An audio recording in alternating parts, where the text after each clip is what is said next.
Oh, it's the food. Can I take food off the table though? Really? Let's do it one more time, and then we're gonna get rolling. Okay, 1, 2, 3.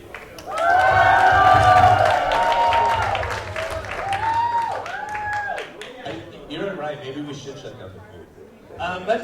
I just want to say hello real quickly. My name is Scott Hoshida. I'm the staff development officer for the district, and I teach Berkeley City College English. I've been in the district for about 12, 13 years. For those of you coming in, there are lots of seats up here, and so we'll kind of do some interactive stuff to get us started. I'm going to give you an assignment, and then we'll turn it over, and I'll run around and get some more people. When I first heard about having to move FlexDay from Laney to here last week, I was upset. And the narrative that I was telling myself was like, oh, here we go again, Peralta. Here's this situation that I don't want to be in. And I definitely didn't want to start my kicking off kind of like a high energy work at that moment. But what I realized is that actually by moving to COA, I was able to get a lot of help. I asked for help. First it started with Tamil and Amy Marshall at Laney, who helped make the connection with Tim and then connected me to the COA team here. And there's an amazing group of people, and I think this is, as a staff development officer, I get to travel around and see different groups of people at each of the colleges, and there is amazing work happening on the ground. It may not happen systematically, it may not happen in places that are visible, but there are amazing, amazing things that are going on at each of the campuses, people doing amazing work with students, with each other, and we have to continue to build on that and to find ways to lift that up. If we're going to continue to build something here. I know we're facing tough times because of all the other external factors going on, our own internal processes, but we still have the ability to lift up the work that we are doing that is worthwhile and that we can keep moving forward. First, I want to start off with some gratitudes and appreciations for the COA team. So Chung Wai, Min, Nympha, Selwyn, the custodial team, Lamar, Nicole and Janice, and many other people. Can we give them a hand real quick?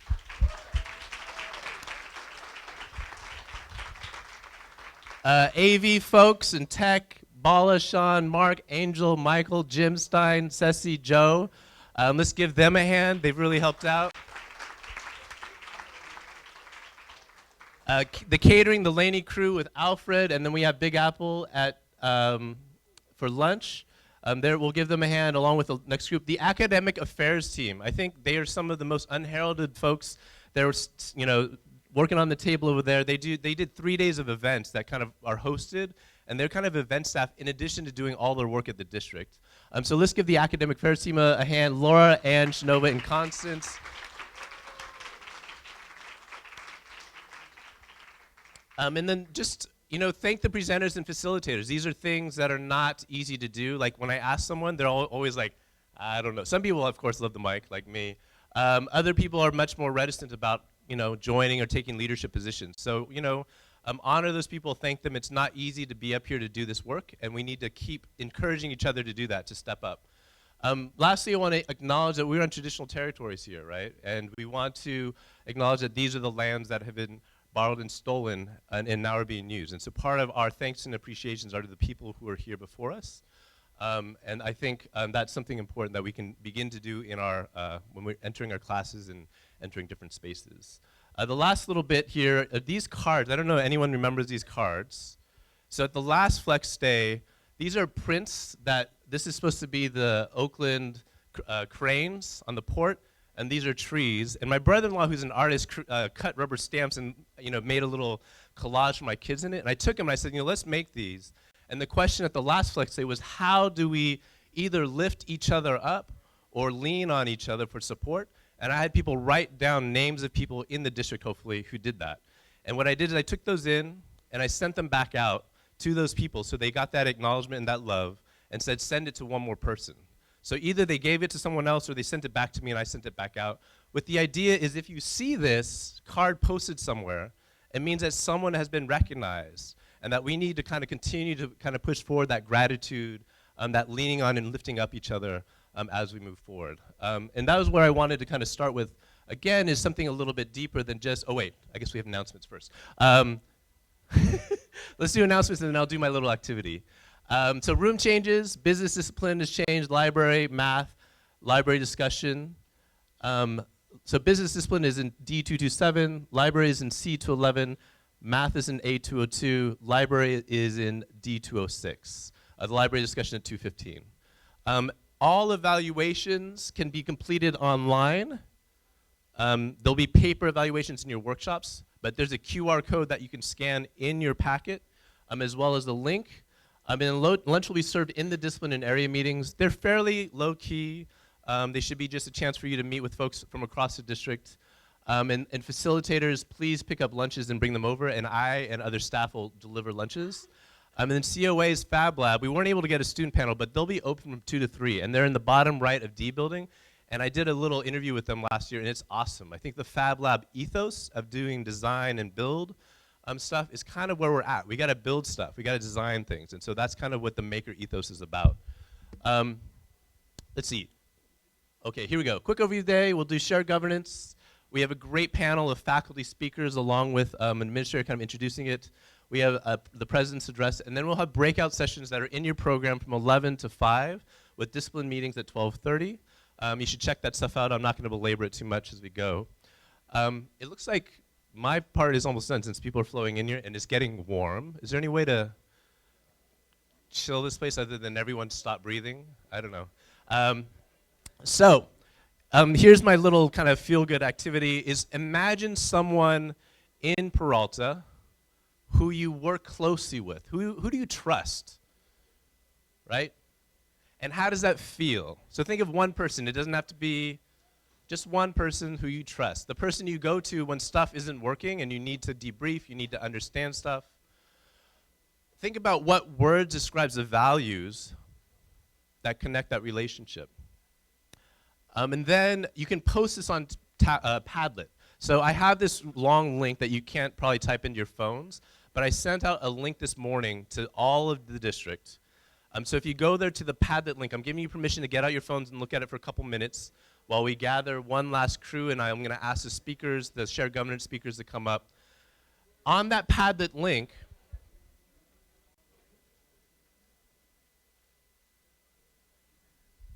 is a board. So Padlet is actually kind of like a sticky board where we can just throw stuff up there.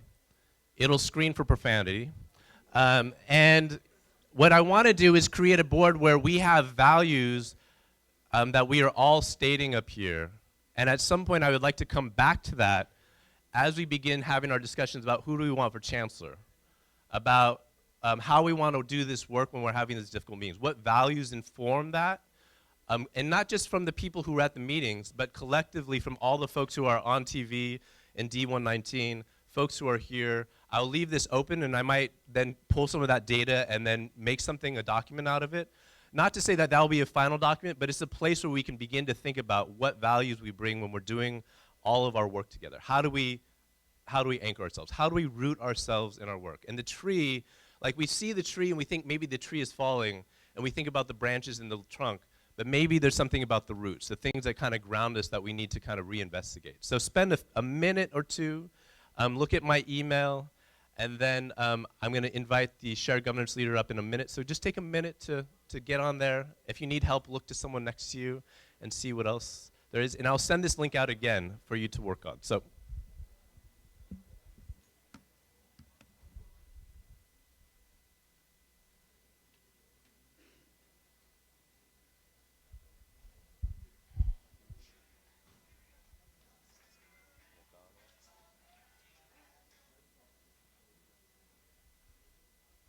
And I'm going to call Richard up, not to get started, but just to make sure he's here. We get started with Richard.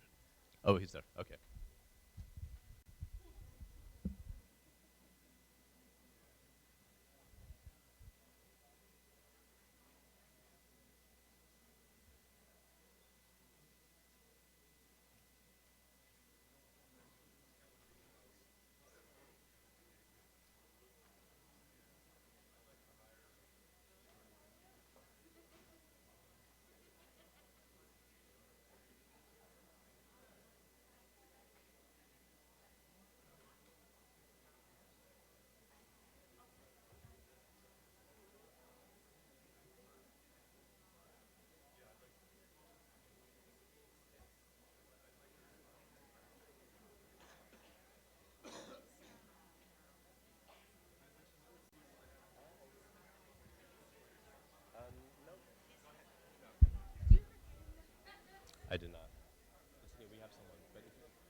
All right, you can continue to post online. I'm going to ask our shared governance leaders to come up.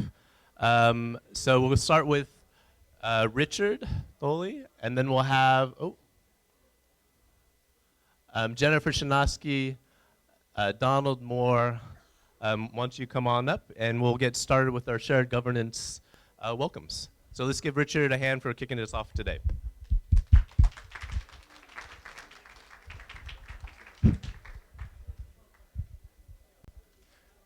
Good morning. For those of you who don't know me, my name is Richard Foley.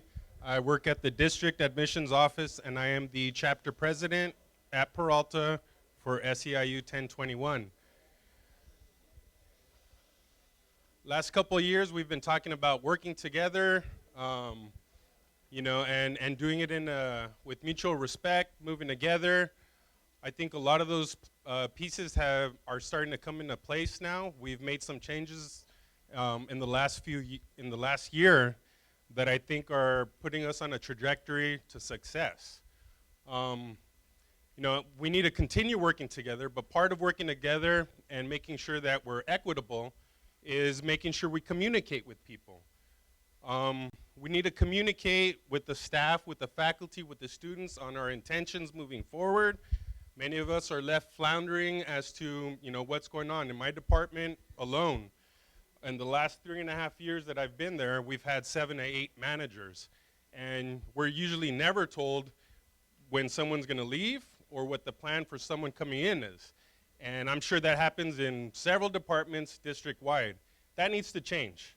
We need communication from the district, and we need to be able to communicate out to our staff, to our union members, and just have that in place to ensure equitable practices here at Peralta. Part of that also is respect. And I just want to say that a lot of that comes from empowerment. So in order to communicate appropriately, in order to make these changes, in order to be respectful, we need to empower ourselves to do so, and we need to empower our coworkers and everyone that's in our community to be able to speak up when we see something that's inequitable, that's unfair. We need to be empowered to move forward and work with someone even though we don't agree with them to get some resolution done. It's not about just being oppositional. It's not about teaching people lessons or doing paybacks. It's about moving forward with some resolve, getting some things changed at our work site, and ultimately for the students that are going to go out into the community, take our jobs and be leaders in our communities and throughout the nation, throughout the world. But I believe it starts with empowerment. So please, let's work together to empower ourselves, hold people accountable, do our jobs, and ultimately, hold people's feet to the fire. We need to do this respectfully, and like I said, empowerment, communication, all those things need to happen for it to come together. This year, I think for our union is we want to be able to start organizing, and not organizing to strike, not organizing for action necessarily, but organizing so we do have that voice, organizing so classified staff are a part of the conversation and can help lead this district. And that's kind of all I have to say. So welcome, and I hope everybody has a good day and a good semester. Thank you. Next up is Jennifer Shanoski, president of the PFT. Hey, good morning. I want to give a big thank you to Scott Hoshida and for putting together today's program, and President Karras for hosting us today, wherever he is. I was going to express gratitude and joy at seeing our trustees and our chancellor, but I don't see any of our trustees or the chancellor here this morning yet, so I'll do that later. I'm Jennifer Shanoski. I'm president of the Peralta Federation of Teachers. We are the union that represents 1,000+ faculty members throughout the district. We represent instructional faculty, counselors, librarians, and nurses. They're all part of our unit. This is starting my second term as president. In my first term as president, I saw what we can do when we stand together. We made significant administrative changes. We made significant improvements to our policies, our procedures, our contract language, and ballot language that was passed. We had numerous election wins, and we made some important and lasting relationships with a number of different community members in the area.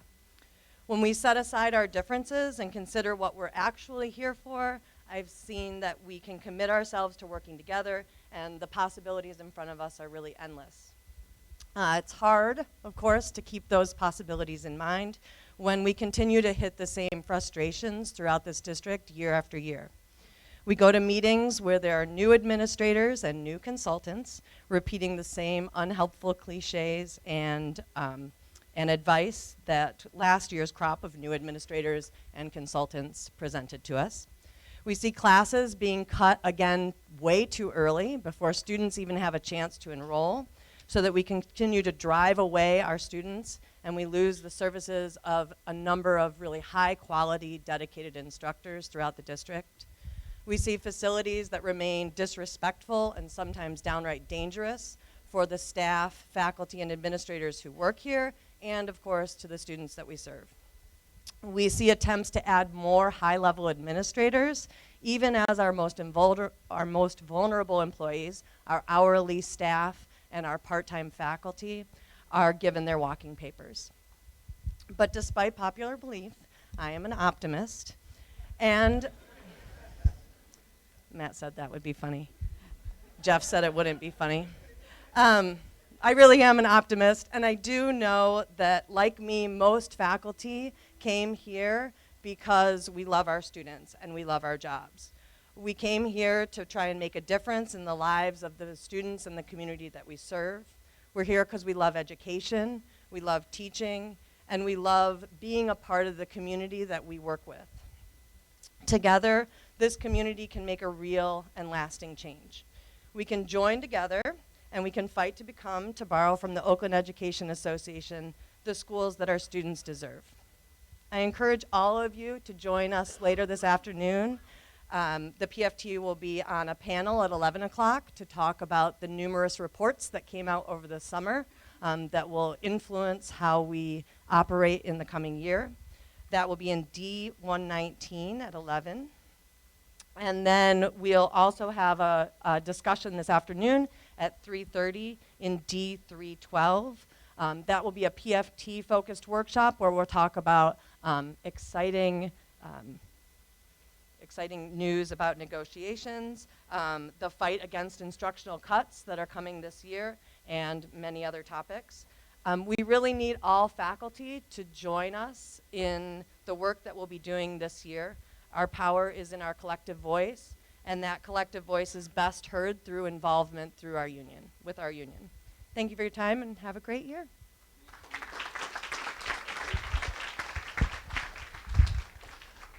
I'd like to introduce Donald Moore, the District Academic Senate President.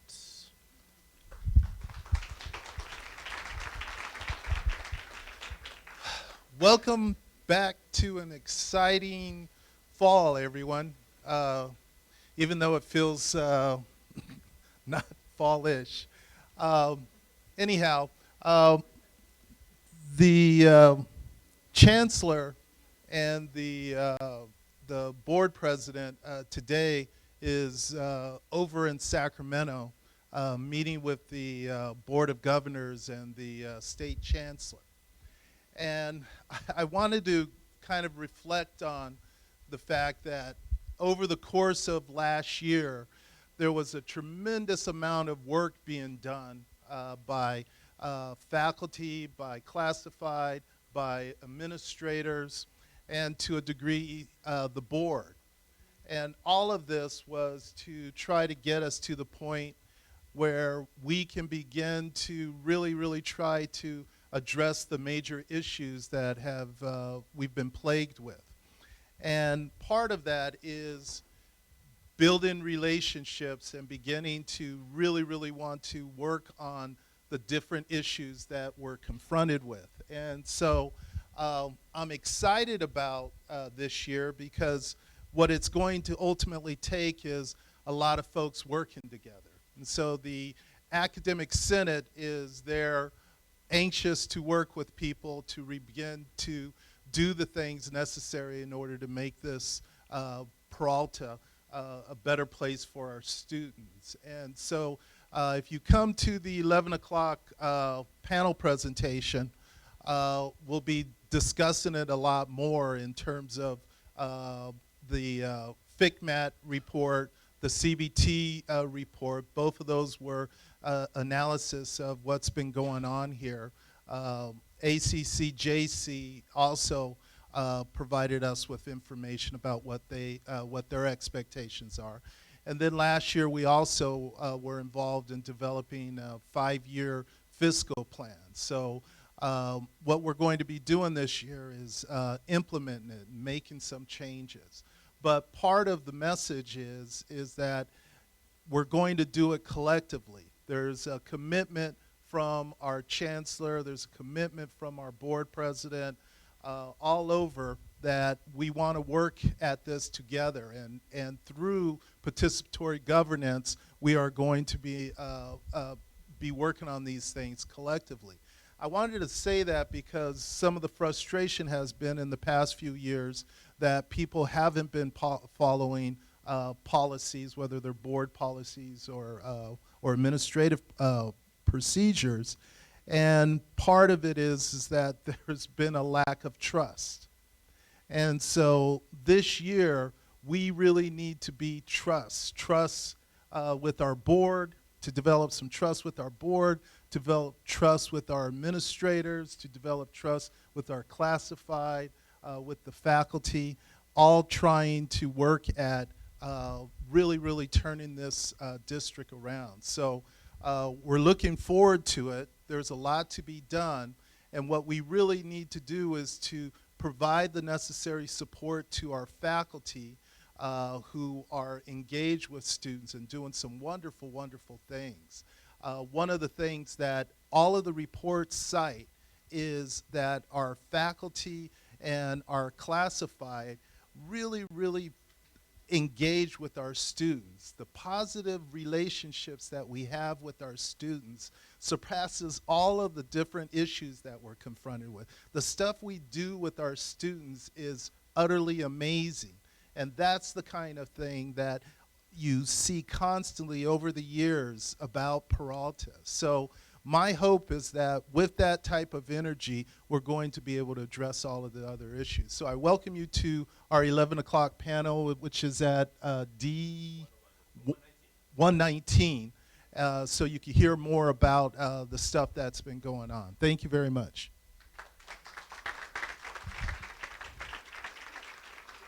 Thank you. Can you give another hand to the shared governance leaders? They go through a lot of meetings to represent us.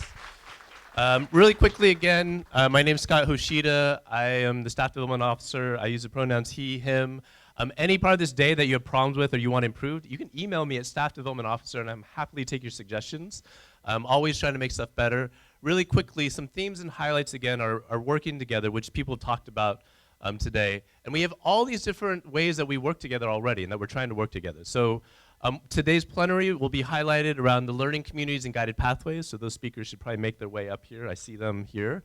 And then we have all these communities of practice, and I'm trying to label them as communities of practice so that we understand that these are intentional working groups of people trying to make changes to policy and practice through collaboration, and they are happening.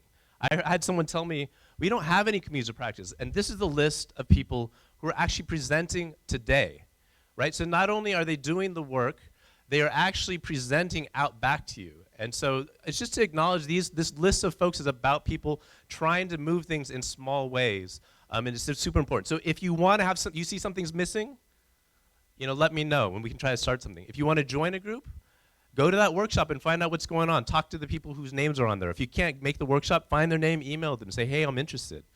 We have stuff happening. It happens in pockets. By nature, our system is kind of fragmented, so it's hard to kind of get connected. But once you're in, you can get on that list and you can be connected with other people. Let's see, where do we go? Oh, wrong way. So I want to do a little video. This is from the international office that I thought was really great. And as the video is playing, and hopefully the sound is working, we will get, we'll have Kuni come up so she can begin doing introductions.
Things that even me as someone who has gone into further has to know and learn about what it's going to be like, how you're going to feel, how to deal with those feelings while you're there. I experienced going to the Alameda Castle, which I've been there twice prior to that, but each time is different. As a student who is constantly learning about herself, developing herself, and trying to become the best version of myself, I'm always looking to take a different aspect of that castle, of the history, of who I am, and develop it into the skills that I'm learning here in America. To have the hands-on and the smells of the castle is a whole different way of learning that you can't get just sitting in a classroom. The study abroad program pulls you out of that element of just sitting and actually doing. That's how we learn.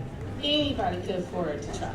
If you go in with a mindset that you cannot raise the money because of challenges, you're setting yourself up for failure. Certain materials that we're used to, going out, getting your nails done, the shoes, the movies, that is not important. The benefits of that trip to Africa, to Ghana, going home, to learn about yourself and learn about your ancestors is gonna push you through your whole life. This is how we evolve. If we don't have that experience, we will never know who we are. I have learned so much about myself and how I see the world and how I communicate with my peers, with my family, and with the environment around me. It's like a rebirth. You're never the same after that. The way that I study and internalize information has completely changed. Where I'm at now in San Francisco State, I'm able to ingest the information that's given to me through those experiences through Ghana.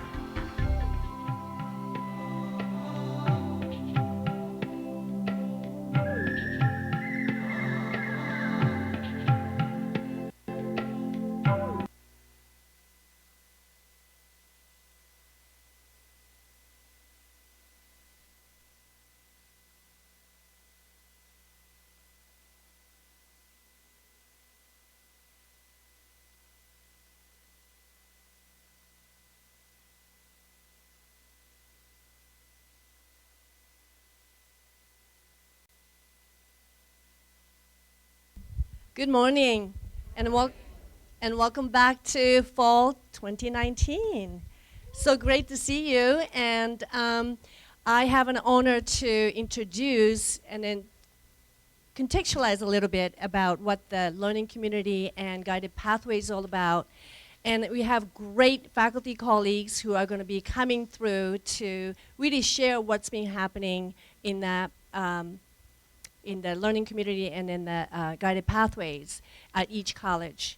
And this is really a compilation of a lot of work with the faculty, staff, students, and administrators. And this is really a way to really highlight all the colleagues that came forward, did the welcome before, said about building the trust, learning and knowing how to work together with respect, and honoring people's expertise and so forth. So this is a really wonderful summary of what's been happening.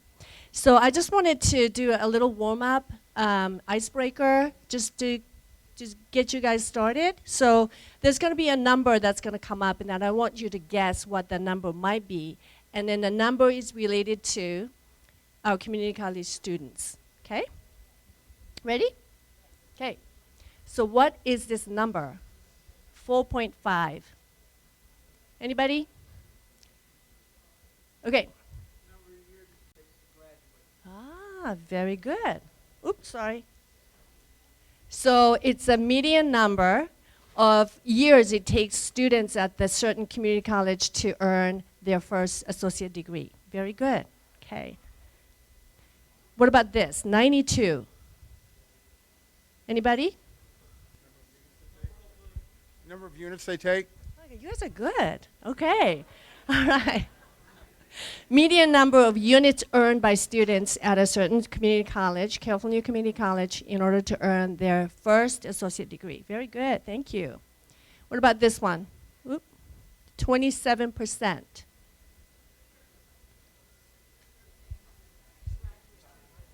Okay, somebody? 6 years. Okay.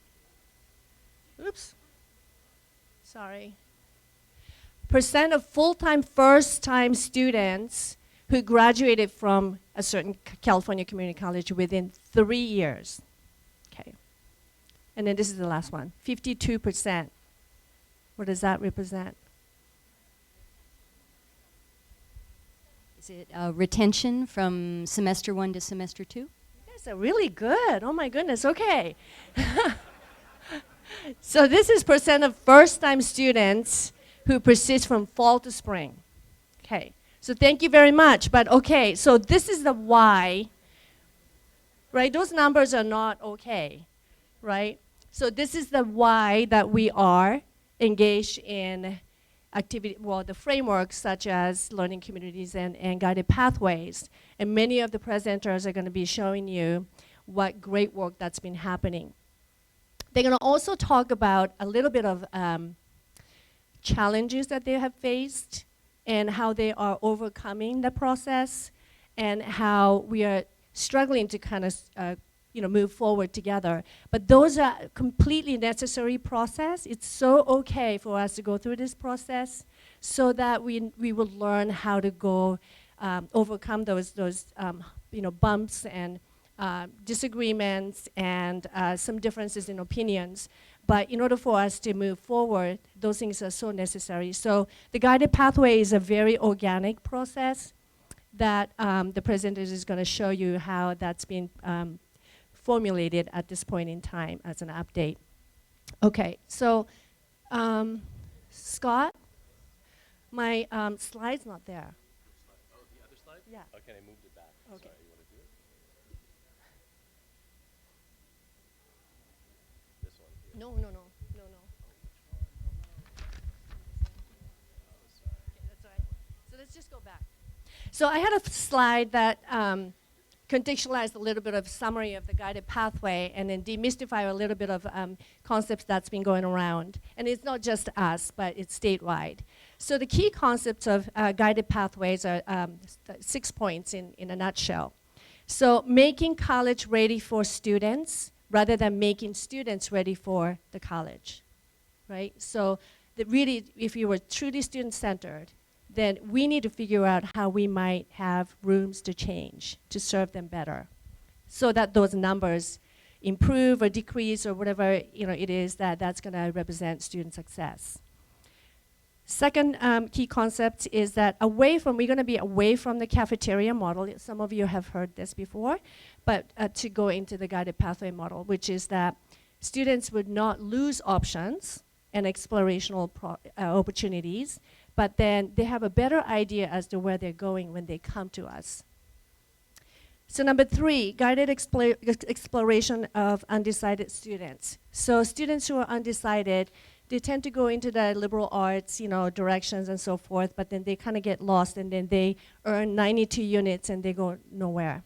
So, we will provide them with a better packaged pathways or the package of courses that they could take so that they can actually complete their educational goals. Okay, also, we would create a clearly delineated program requirements. So some of you are already doing that, and you will see some of the great work that's already been happening with the presenters, but they are creating the sequenced courses. And then why are those sequences are the way that they are stacked up that way? Those explanations are going to be coming later. And number 5, the the guided pathway, one of the concepts is that it's a development of educational transformation. And finally, it's a proactive and integrated academic and non-academic supports. So the administrators at the district, the colleges, we are completely in support of this, and we are not the really leaders of the pack. You all are. And so we are here to cheer you on, facilitate, whatever it takes to move the whole transformational process forward, and that is our role. And then I just want to really highlight that we are completely in support of this entire undertaking. So just the three things about what guided pathway is not. So I just want to highlight that. So guided pathway is not a model to be implemented. We had a little bit of initiative fatigue last year, and sometimes guided pathway felt like that. But it's not that. It's really a transformational process of redesigning our way that we serve our students. And guided pathway is not yet another initiative that happened in a silo. Many of the shared governance and then PFD leaders talked about the intersectional work and then collaborative work that's needed, and then this is really a good example of us being able to do that. So it's a great opportunity to undertake that.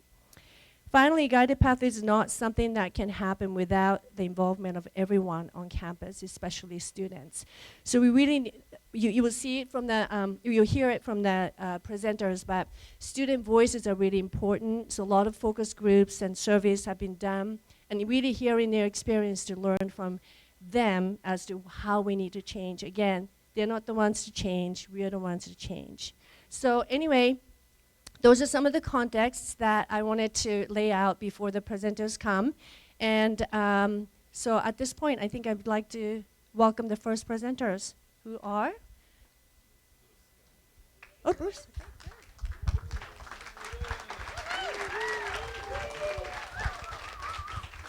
Do I need to speak through this thing, or? Yeah, so you have to speak through it because it's actually getting streamed to another room. Okay. So my name is Louis Quinlan. I am... Everybody's cheering because I'm an A's fan, right? No.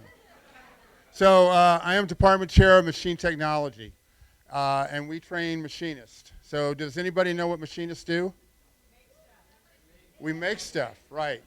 I'm not bragging here, but we pretty much make everything in the world.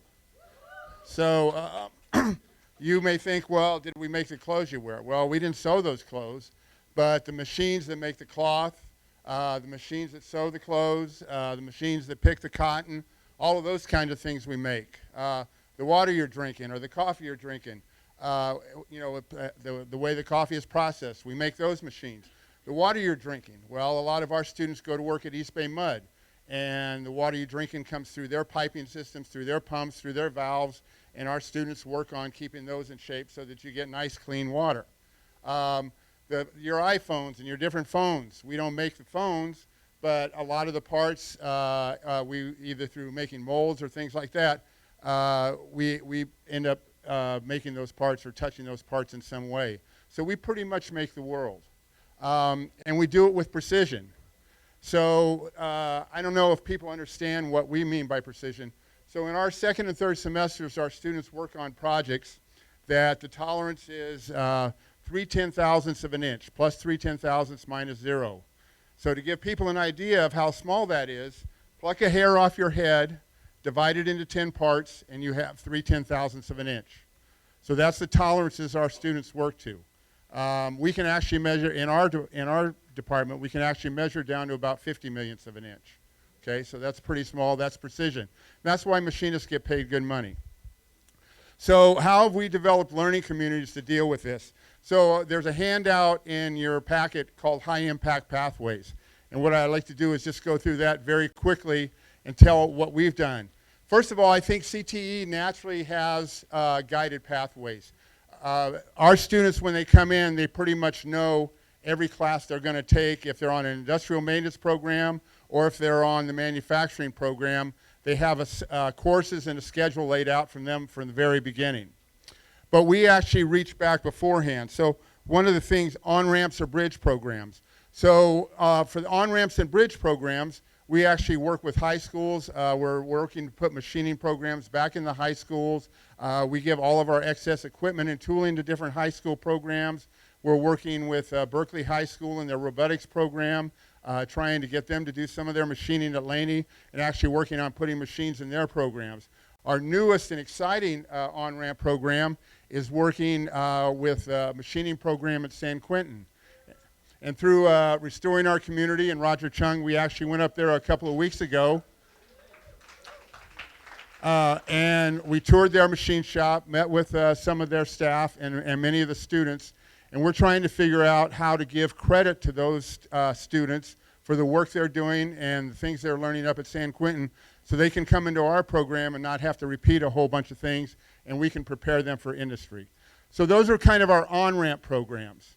So we have an entire range of programs. Right now, we have this is what our guided pathway looks like.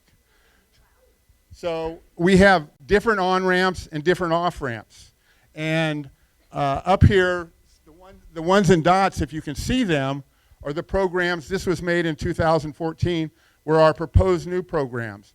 We're right about at the point of finishing those programs. So when we add classes, we can't just add classes with a book. We have to build out our labs. We have to build out the training equipment. And so that takes maybe a little more time than just adding a class into your curriculum. So we're in the process of just finishing this up. Our inspection certificate will be completed this year, and hopefully our industrial maintenance, advanced industrial maintenance, we're offering some of those classes. So if you, Scott, if you can let me know when I have time. So our guided pathway doesn't just end at when our students graduate. If you can pull that, the Google Doc up. So we actually track our students once they leave. First of all, we help place them into many of their jobs. And we track them. If you could scroll down through that. So these are the students we've placed over the last 4 or 5 years in different jobs. So when we place these students, we stay in contact with many of them. And they'll go to an entry-level job, and they'll work there for a year or two, and we'll get a company that's calling us up. Maybe they're opening up apprenticeship. Maybe San Francisco PUC is opening up apprenticeship. We'll contact them and let them know that they're ready to move into a higher paying, a higher skilled job. So our pathway continues. And one of the things Scott asked is how this would apply to the academic world. And so to me, it's actually pretty easy. So we send people off every year, new students that graduate from Laney or from Alameda or from Berkeley or Merritt, and they go to the UC system, they go to the state colleges, and they're new on campus. They may have a group that they go with of fellow students, but what I would like to do, and I think would be a good idea, is we send students there every year. So what if we kept in track with the third-year students and put them in contact with the fourth-year students that came from Laney or BCC or our different colleges, so they could actually mentor them, show them around, explain what difficulties they had, explain the things that work for them, and that way we kind of build a continuous pathway through the UC system. So that way our students have familiar faces and people with familiar experiences that are coming in and helping them be successful at the new level. So that's just one idea. So in tracking these people, we also develop, is Adam here? Adam. So Adam is our newest faculty member. Adam, can you explain your pathway? So since I'm on the microphone, so Adam came into our program about 9 years ago. He had a 4-year degree in comparative Eastern European literature. High demand occupation. And at that time he was working in a restaurant, and he took his first machine shop class, no experience. I don't think he really knew what he was walking into. And he went through as a student, and then he went out in industry, and he came back as an instructional assistant. And then he stayed in industry for about 5 or 6 years, a number of different companies. Then we hired him as a part-time teacher, and last year he was hired as a full-time teacher.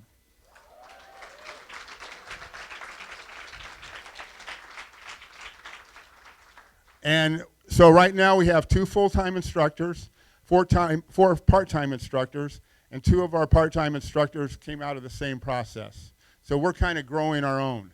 So this pathway idea, I think, goes way beyond what we just think normally is a classroom and a group of students at a community college. So the other thing is, to make a pathway successful, I think you have to provide a lot of support for that. Okay, so like the on-ramp program, we bring students into our program. Many of them are not prepared. When I first started at Laney, I had students that I said, well, either these guys are lazy or they're not very smart. And I was part of a basic skills learning brief, and somebody said, well, maybe your students can't read. And I never even thought of that. It never occurred to me that I had students that couldn't read. So we went around and figured out what to do. We worked with the Basic Skills Learning Collaborative. We worked with some of the ESL instructors. And we actually do our own assessment every semester to our first-year students. And we do a reading assessment and we do a math assessment. And we don't do it to place our students or discourage our students. We do it because, as an instructor, I need to know where my students are at. I can't find out in the 3rd or 4th or 5th week that they have reading problems, or they have language problems, or they have math problems, because by then it's too late. So I need to be able to get them help right away, maybe suggest an ESL class, an adult ed class, or some type of additional learning that's going to enable them to be successful. Students that are, we have many Chinese and Latin students, Latino students, and we try and pair them up with students that are more bilingual to help them as they're progressing through. So all those kinds of things are things we do to make the pathway successful in our on-ramp. The other thing we do is we provide a lot of funding for our students. Over the last 5 years, we've supported 140 students with about $150,000 in scholarship money. Okay, so the list you saw up there that was scrolled down, we have documentation on 150 students that we've placed in jobs over the last 4 or 5 years, and then basically are still in contact with many of those students. We have paid internships that we've developed at the Shell Oil Refinery, at East Bay Mud, at POSCO Steel, and those are all paid internships, usually 12 to 16 weeks in length, at about $25 an hour. The other thing is, many of our students go out to work, and then apprenticeship opportunities come to places like San Francisco PUC or East Bay Mud, Livermore Labs. We'll pull our students back, and with some of our math instructors, we've actually developed a training program for people to be successful on different tests. The apprenticeship tests, the qualifying civil service tests. We've actually turned that into a non-credit class now, and we have a non-credit certificate for people that are, so we can actually get some FTES for that. Before we were just kind of doing it on the side. Okay, so we have National Institute of Metalworking Skills, which is a nationwide industry thing. We have a 98% pass rate on their skills certification, and then also we have math tutoring for our 220A program, 220A through G, and I need to thank David Frost, because David got that recognized as a, not just a certificate math program, but a degree applicable math program. So we work closely with the math department, making sure our students are successful there. So that's, in a nutshell, our guided pathway.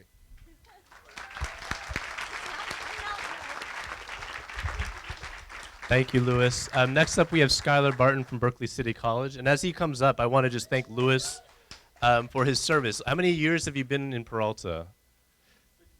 16 years, been working on this program. And a lot of times we need to make sure we find people who've been working for a long time and learn from them, like what they've been doing and how they keep kind of building as we keep going. So Skylar, why don't you come up for Berkeley City College? Thank you. BCC is in the house. I feel like Louis got a much louder applause than I did. I'm looking at my family over here. This is actually, because of the level of expertise in this room, this is rather intimidating, I must say. But I got tenure last spring, so it's whatever. You know. It's whatever. All right, real quick. I need you to answer 2 questions for me as fast as you can. The winner gets a prize, okay? Can everybody see me? I hope everybody can see me. You got to be looking. What color is this paper? What do cows drink? Not so intimidated anymore. So Scott and I would like to recognize that many of you have been sitting down. At least, no matter what else I say, at least you have a trick to use with your students now, right? I do every semester. Never fails. Much funner with a group like this, though. Cows do drink water, I believe. So, calves drink milk, you're right. So, many of you have been sitting for quite some time. We'd like to welcome you to take a quick stretch break if you would like to. Maybe give a high five, maybe meet somebody. Not mandatory, of course, but many of you have been sitting for quite some time.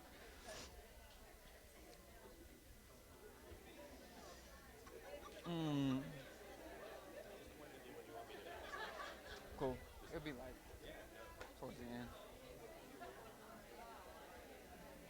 Uh-oh. He's a little dangerous. 15 more seconds, please. I got a short time frame. Mm-hmm.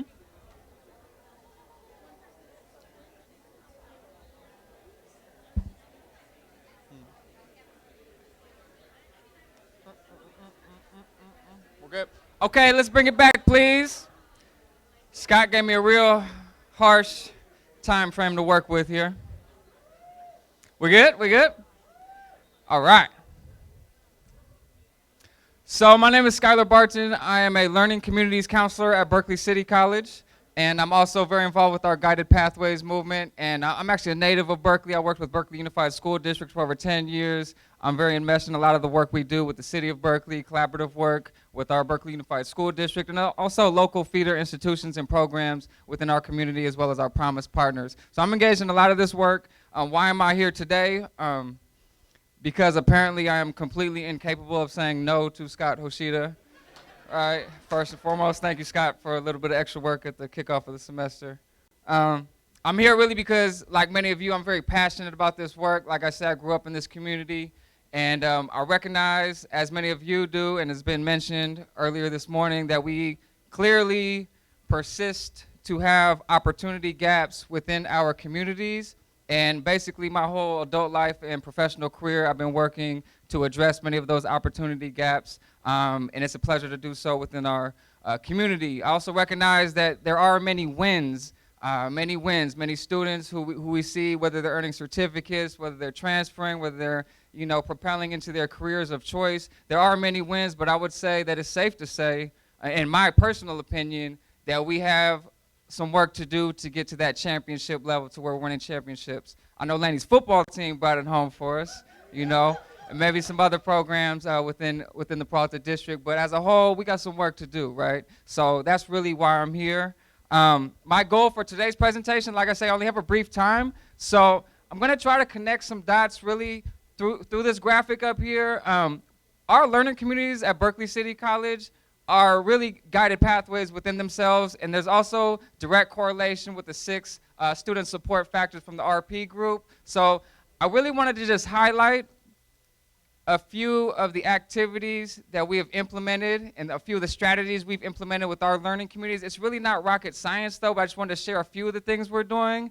And then if it's all right with you, well, even if it's not all right with you, because I'm not going to change the program, I'd like to share a story, okay? And I didn't bring a student with me, but I think it's about time to hear about a student story this morning and kind of get things going that way. So that's kind of my style, and I speak from the heart, and I like to utilize real-life experiences. So just bullet point a couple of these. I'm not going to go through them all. I only have a few minutes. In our learning communities, we have placed a high focus on connecting with students early and connecting with potential students early, whether they're in adult school or whether they're in a program in our community or whether they're at one of our local feeder high schools. So we actually reach out to them. We've been providing opportunities for students to earn early college credits, like many of the Peralta colleges are doing these days.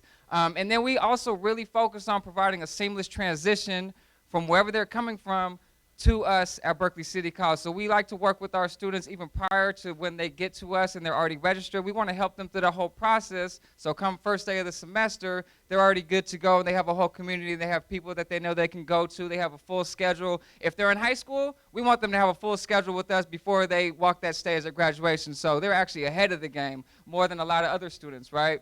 One of the things we like to do is provide embedded counseling, meaning our dedicated counselors for the learning communities will go into classrooms and meet with students, whether it be one-on-one if something comes up, or to make announcements and check in. And we've been doing that all along, and we really like to utilize what we call now our English 1A plus classes because it just is a good fit. They have that computer time, and we work with the instructors. The instructors work with us as counselors, and we go in, and so we're actually incorporating that strategy into our guided pathways, where we will be going into all the English 1A pluses, English 1A plus classrooms this semester, whether they're learning community classes or not. So we're meeting the students where they're at, and that's a big thing about learning communities and some of our strategies with guided pathways. Meet them where they are at with real-time support.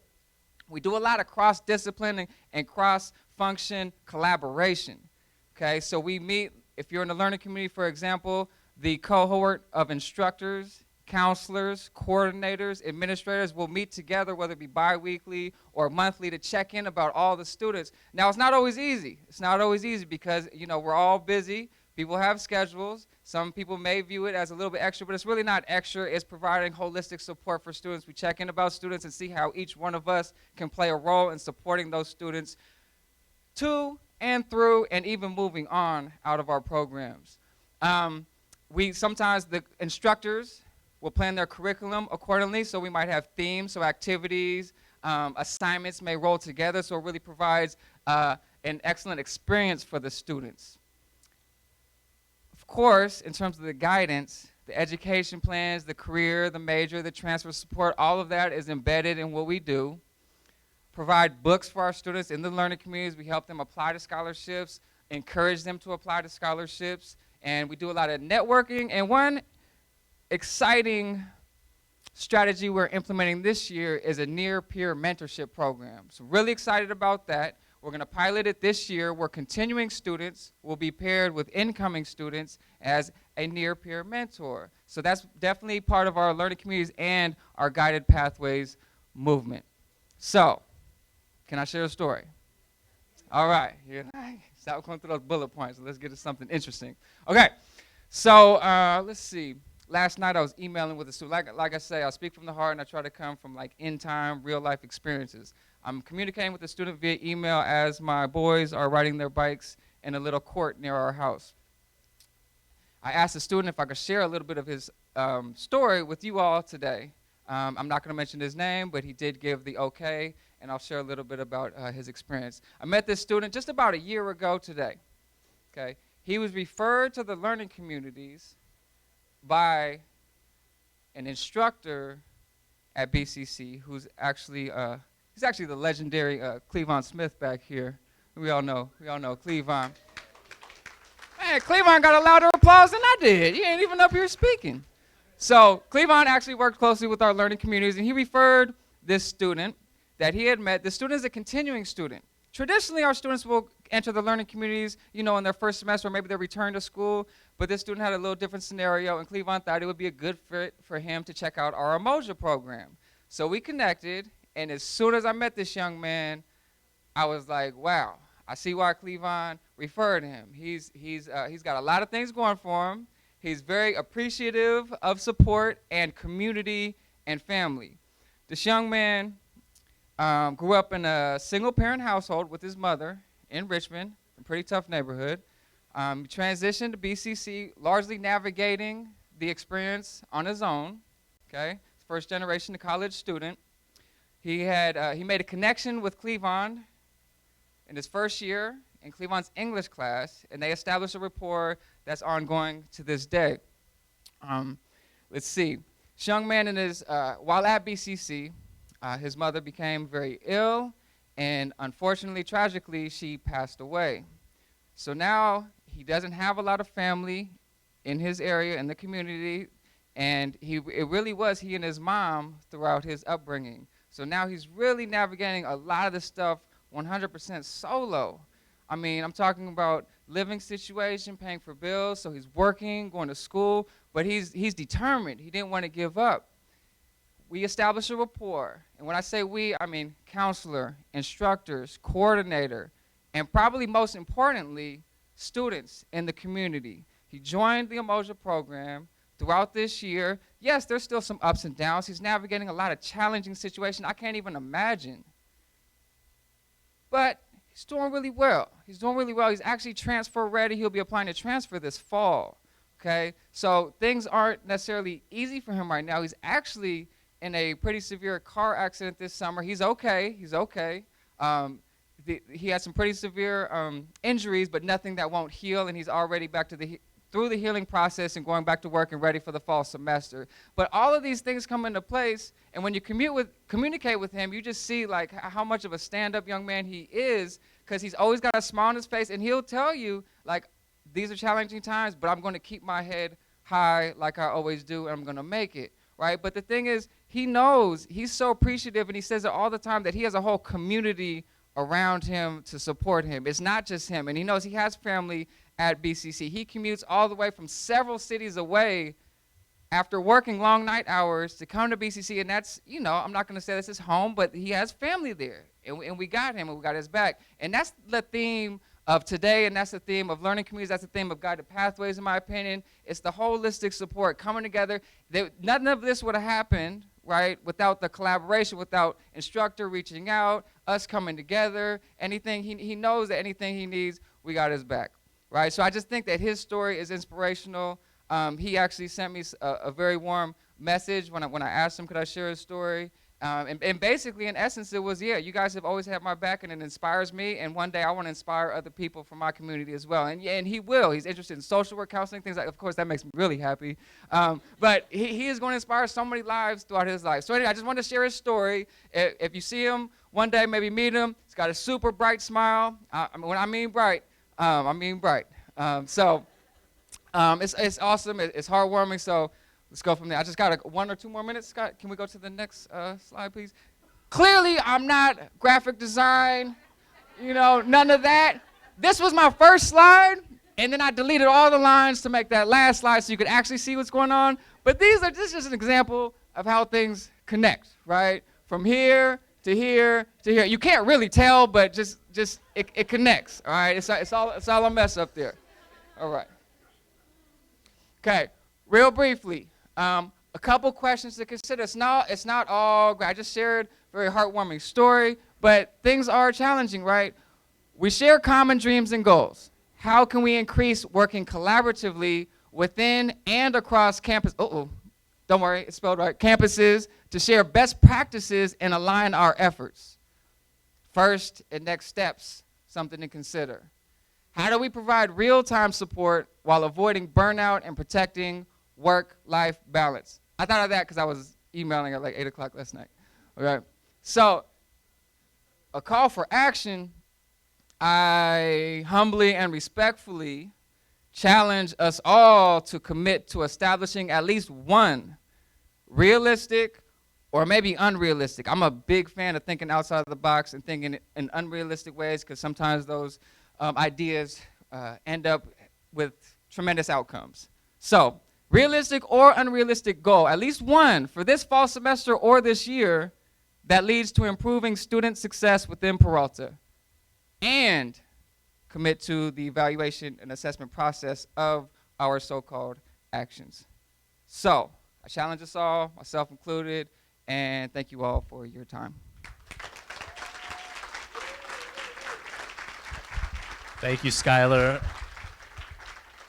And he's talking about not being burnt out while I ask him to do this in the middle of recruitment, right, and like setting students up. So thank you very much for coming. Totally appreciate it. That was my last chip I can cash in on him, I think. So, all right. Next up is from Stephanie DeVito from Merit. Want to have her come up? Give her a hand.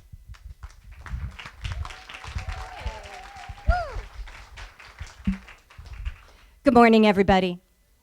So my name is Stephanie DeVito. I'm a full-time counselor at Merit, and I'm here because I am one of those people who, when Scott asks for volunteers, I feel guilty when no one responds, so finally I respond. So I'm here to talk about guided pathways. And the reason I got involved with guided pathways is I wanted to solve problems. So in my role as an academic counselor, I witnessed firsthand how much difficulty students frequently go through just trying to apply and enroll. It takes a great amount of determination just to get through our glitchy system. So I thought, well, maybe there's a way to address this through guided pathways. And one of the questions I often get from people is, well, what is guided pathways exactly? And I think of it as grout. Okay, so the purpose of grout is to hold up your bathroom tiles, right? Now, if you think of all of the programs and services at your colleges as bathroom tiles, each one of them is a bathroom tile. I don't know about you, but at Merritt, all of our tiles are in a bucket. And so our students have to go through this bucket trying to find the tiles that work for them. Guided pathways is the grout that will hold those tiles up so that students can more easily see what it is they're trying to do and what it's going to take for them to finish.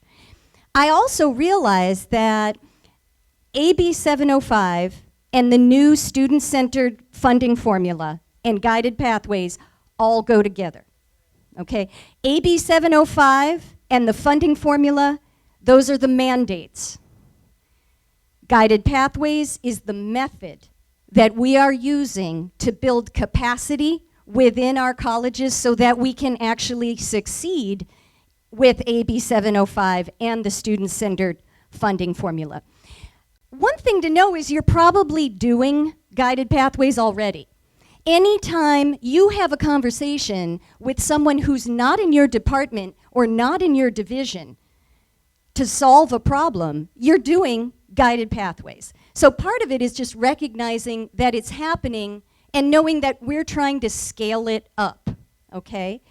Thank you. So from the State Chancellor's office, they have come up with this idea of guided pathways in terms of pillars.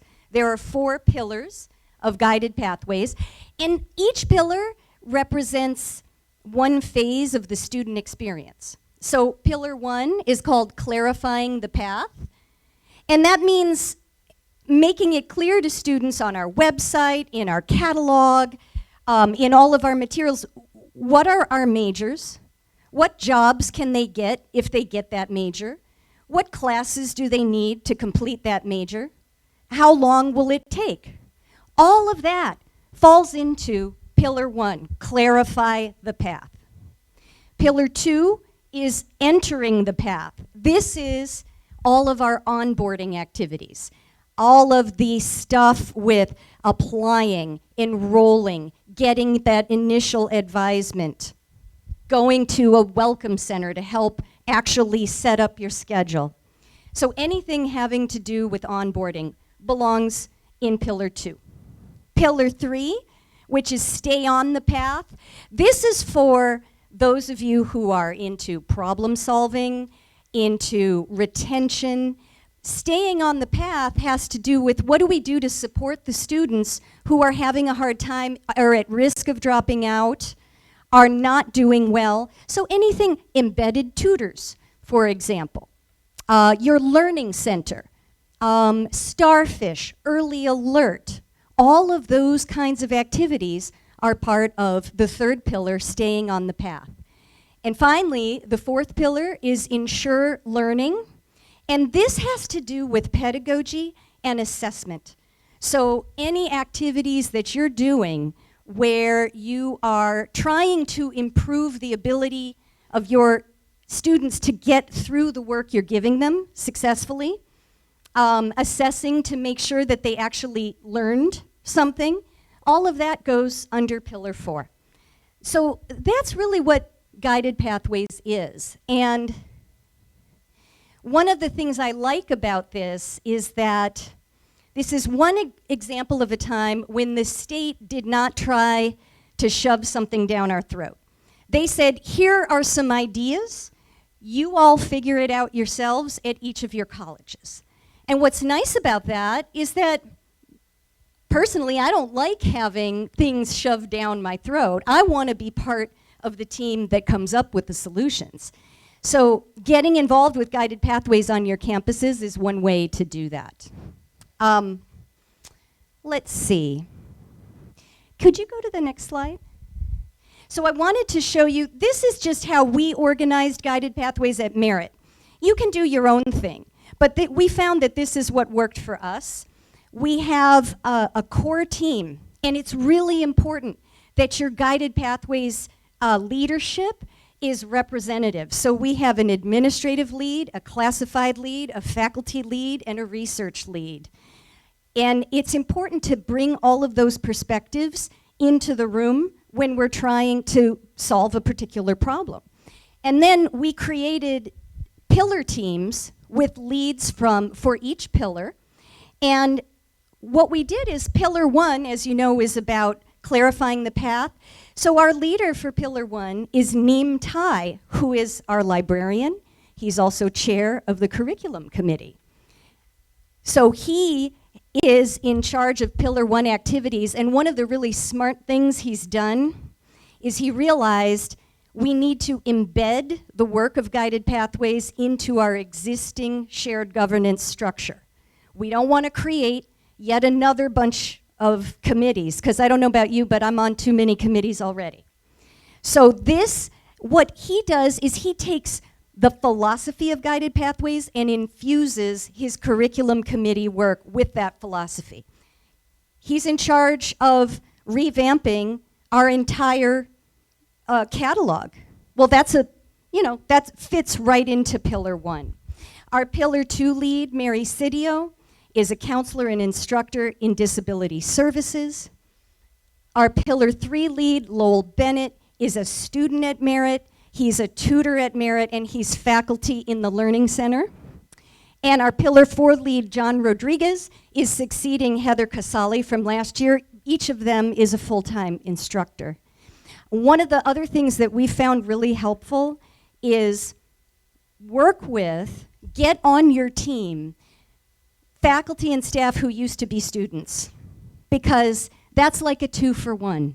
They can explain from a student perspective how a particular program or procedure affects them, and they also understand it from the staff and faculty side. So that has been a great asset for us. One of the other things that's really important is making space to do this work. And so all of these positions either come with release time, overtime for classified professionals, or stipends. Because, frankly, I could not have been involved if I wasn't given release time. You have to take something off the plate to make room for other work. And so Guided Pathways is a 5-year grant. We're currently going into year 3. You have 5 years to kind of plan how your institution is going to revamp itself to be more student-friendly. So use those monies to make space for this work among the people who are doing it on your campuses. I'm going to give you just a couple examples of some of the Guided Pathways activities that we've been involved in. And Guided Pathways comes with a whole bunch of what they call key elements. The key element that I like the most is called cross-functional inquiry. And basically that just means talking to other people, not solving things in a silo. Because often we'll come up with great ideas by ourselves and then find that they don't work because we didn't consult with financial aid, or we didn't consult with admissions and records. And so whatever this great program or process is, doesn't actually work because we didn't talk to all the people who are going to be involved in implementing it. So for example, simple example, our nutrition chair, Heather Casale, was teaching and noticed that her students were having a really hard time with writing. And so she went to the English department and collaborated with one of our English professors and said, how can I tweak this assignment? What can I do to help my students write better? And so the English instructor and she changed the assignments together, and voila, her students' writing skills improved dramatically. And that's because she didn't try to solve the problem herself. She applied guided pathways principles to this problem and went and solved it with a colleague. So that's an example of cross-functional inquiry. Another example is, as you guys know, AB 705 says we've got to get our students through transfer level English and math in a year. And so we've all, on all our campuses, we've been trying to figure out, how do we do that? How do we maximize the chances for success? So a lot, you know, at Merit, our English and math faculty came up with a great idea. We're going to take that 4-unit statistics and add to it a 2-unit helper class. We're going to take that 4-unit English 1A and add a 2-unit helper class. Then they applied cross-functional inquiry and talked to financial aid. You guys know what satisfactory academic progress is? What percentage of your units do you have to pass in order to stay in good graces with financial aid? 66%. So if you're taking a 4-unit math with a 2-unit helper class, that's 6 of your 12-unit load. If you bomb that, you are now in trouble with financial aid, which means that the solution that you might have come up with to solve this problem of getting people through math has an unintended consequence of students dropping out because now they don't have financial aid. So the fact that our faculty spoke with the financial aid folks enabled them to come up with a better solution. Other ideas. Could we make the 2 units non-credit? Could we make it so that they pass the 2-unit helper class even if they fail the math, the 4-unit class? So that's an example of the ways we can work with each other, okay? And I think I'm out of time. Thank you. Thank you, Stephanie, for sharing Merit's work. This is the book that actually kind of started the Guided Pathways, Redesigning America's Community Colleges. And Merit actually did a book group that looked at the research to kind of think about it more deeply. Last, I want to invite up Laney's team, Elena Gassis and Susan Timroth Zavala. So come on up.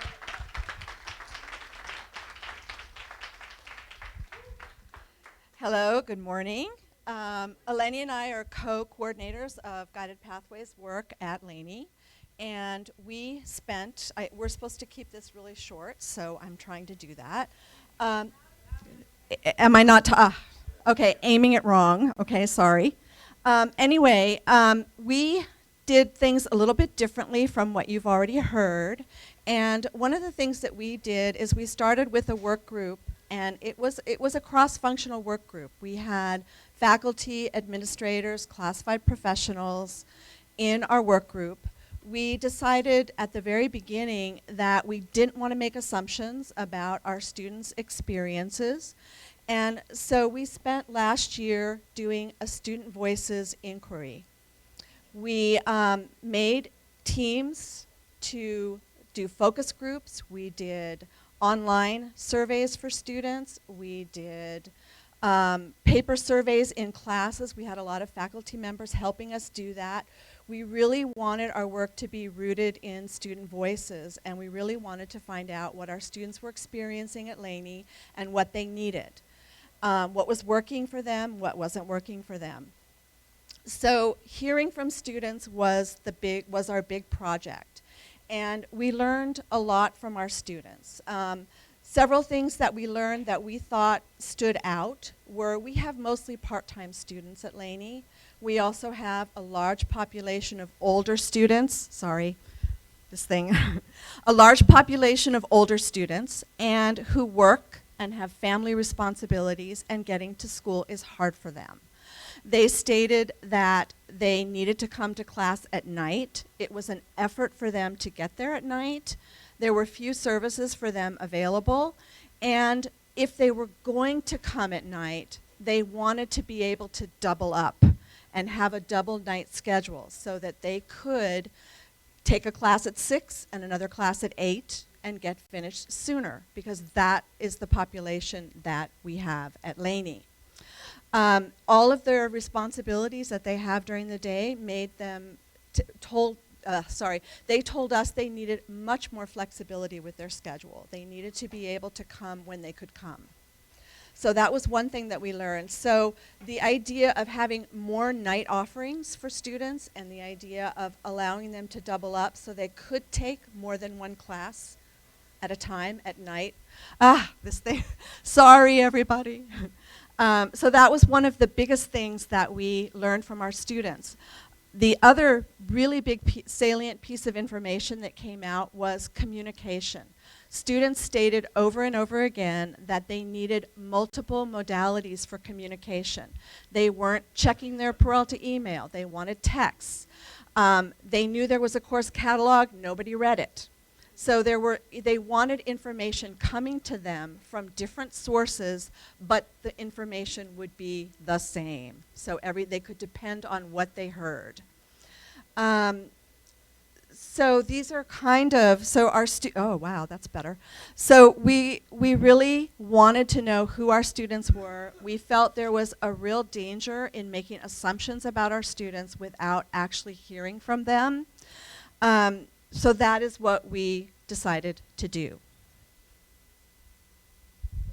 Okay, hi everybody. My name is Eleni Gassis. I'm the co-coordinator with Susan. And we'll just talk a little bit more too. We had some lessons, so not only what we learned from our students, but also what we learned about ourselves through this process. So some of our big takeaways, which I think will also help propel you in your own work at your own colleges, are some things to consider. So assuming is harmful for everyone, both for the students. When we make assumptions about our students, it doesn't help us plan around what their needs are. Also, another dangerous assumption is when we make assumptions about each other. So our colleagues as well, and what our jobs are and how we perform our jobs. And of course, that can bring up a lot of fear and insecurity. Pushback is not indicative of our end game. So it is indicative of where folks are in the current process. So we tried not to feel frustrated when we did have some pushback or some setbacks in our process. And we're trying to keep ourselves motivated with this ultimate kind of end game that our students will have a continuously better experience with us at our college, and we're just doing the work. Communication is key and must be in multiple modalities. So not only for students, but also for faculty, for classified professionals. We all know those people at our campus that don't check their email, right? Or maybe they use 2 or 3 different emails. So we're trying to think about other effective ways to communicate with folks where we can capture their attention and inform them about the work that we're doing. And of course, change is overwhelming for everyone, and persistence is really key. We have a couple other questions here, and these are more general things that we'd like to think of, kind of guiding principles and questions for your own work at your colleges. So first of all, how do we build a culture of inquiry that is rooted in student voices and our own self-reflection? So how are we checking in with what our students are saying? How are we checking in with our own processes? How are we evaluating ourselves? How are we figuring out when something isn't working, how we can improve it continuously? How do we bring different constituencies together for a shared outcome? So not leaving anybody out, making everybody have a say, be a stakeholder in this work. How do we define our identity, mission, and values as an institution that serves students? How do we use this identity to create an inclusive environment for everyone? Probably one of the more important considerations. And last but not least, how can we continuously inform our community of our progress? So communication has come up as a very common thread in all of our guided pathways work. It's one of our biggest goals for the coming year for our guided pathways work, and just consistently reimagining how we can keep people informed of what we're doing and also being available to answer their questions and support them in this very difficult change process. So we won't keep you too much longer. I think that's pretty much it for us, but a little bit about our journey and some things for you to consider in your own work. Thank you very much.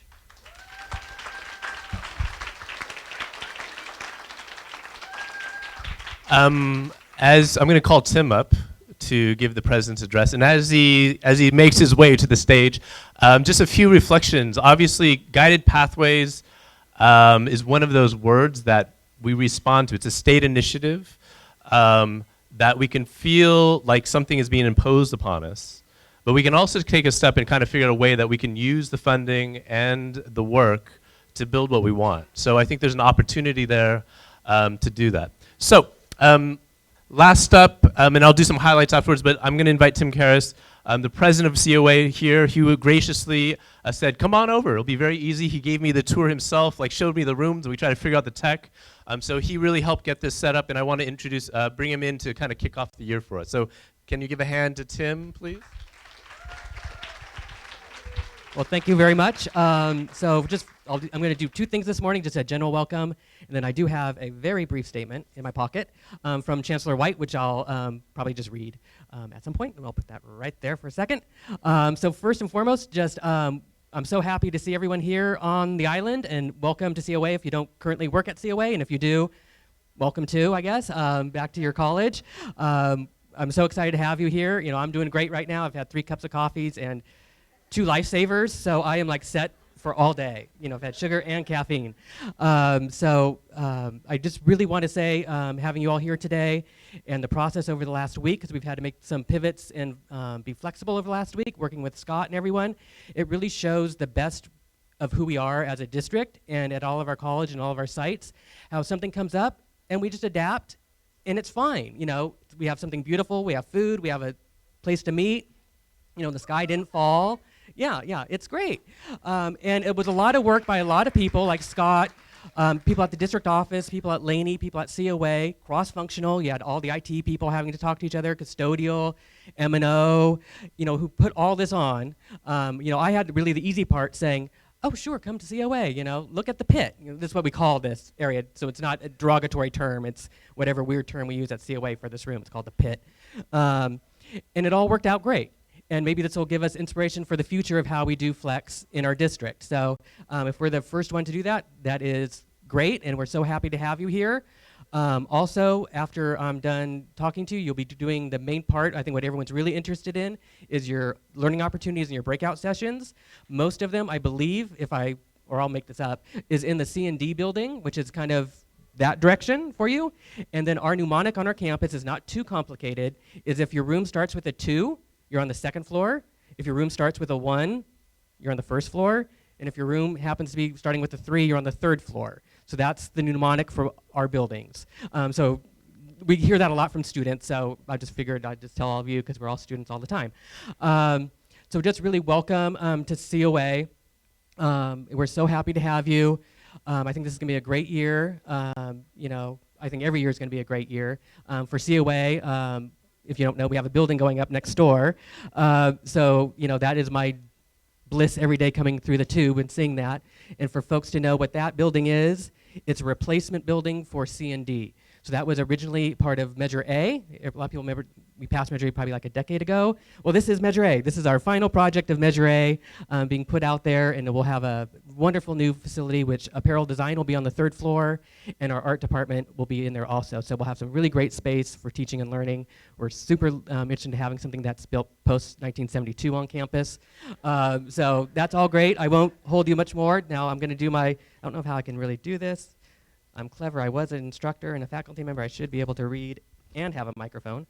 Chancellor White, of course, can't be here today because I'm not Chancellor White. If you didn't realize who I was, sorry, I'm Tim Karras. I'm the president of COA. I'm not Chancellor White. We're different in many ways, but I'll let you figure that out, all of our differences. So her statement, I'll just try to read it because usually I would just go off the cuff and summarize what she says and make it my own. But well, she's only my boss, so, you know, like, the worst she can do is, you know, well, fire me. But anyways, it says, dear colleagues, I am disappointed to be pulled away from attending opening FlexDay activities due to an unexpected and critical district matter. I am very much looking forward to spending some time in community with all of you and sharing important updates on the fiscal health and progress of the district. So that will be forthcoming. As part of my commitment to accountability, transparency, and trust building for Peralta, I'm working with each college president, and I'm one of the 4. The others are around, so you can find your college president, say hi, to host forums at each of the colleges to discuss the FICMAT, CBT, and ACCJC reports that we all received at the end of June. That was a lovely end of summer experience. So I do also make my own comments, even with someone else's comments. The schedule of these campus meetings about the district's plans to address the recommendations in the 3 reports will be sent out very soon. Yes. In the meantime, I invite you to review the reports so you're aware of what's being asked of the district. And they're all posted online. If you go to the district website and you go to the marketing PIO section of our district website, all 3 reports are there. It's fabulous reading, let me tell you. Just great. Hours of enjoyment. And so lastly, in her paragraph, not mine, I look forward to your attendance and participation in this journey to fiscal health, and thank you very much for the attention to these important matters. Your commitment to Peralta is vital, and you have the gratitude and appreciation for all you do with us. So that is from Chancellor White, and I wholeheartedly, in the whole gratitude thing, thank you very much also, because it does take everyone collectively together working on all of our problems to get to the end and finish line. Hey, Joseph, now it's Q&A time. Yes, I have a link, and it's on the PIO page, because if I can tell by the link that's written here, yeah, we'll send it out. It's on the public information web page. So it says /public info. So I assume that is the public information officer's website. I did not look this morning, to tell you the truth. Yeah, no, well, it's not really Q&A time, but I'm used to that. But what I'm going to do now is, I know Scott's like, Tim, get out of here, is let you all take a few minutes before you go to your breakout sessions. I hope you enjoy the rest of your day here at COA and seeing all your colleagues and having a great lunch. And then tomorrow, for all our Laney friends, we look forward to seeing you again here tomorrow, because we're having like a slumber party over here at COA on the island. So it's really cool and it's great, and we love having you here. So if you need anything and you get lost, just ask any employee at COA and we'll do the best to direct you somewhere. All right? Have a great day. Thank you. Thank you, Tim. Last little bits of information, just housekeeping. Late morning, lunchtime, afternoon, 2 afternoon sessions. They're in the program. Please make sure you get it. There's some room changes that are not in the printed program. So the business discipline meeting is in D207, library is in C211, math is in A202. Those are the discipline meetings at lunch. The library discussion 215 will be in D206. Evaluation of this morning session can be done online through the QR code or the link that I have in the packet. Lunch will be served in your area meetings. Post your values in that Padlet document, and I'll post that up in a second. And COA's Fab Lab will be open from 12 to 3. So let's take a real quick at the so we have a list of things here that are coming in, and please remember you can post your values there. And I think, is that it? Oh shoot, oh shoot. And that is it. So we ended at 10:39 with 6 minutes to spare. The next workshop starts at 11. Stretch, hang out with each other, finish the food if they haven't already cleaned it up, and have a great day in beginning your semester. Thank you, everyone.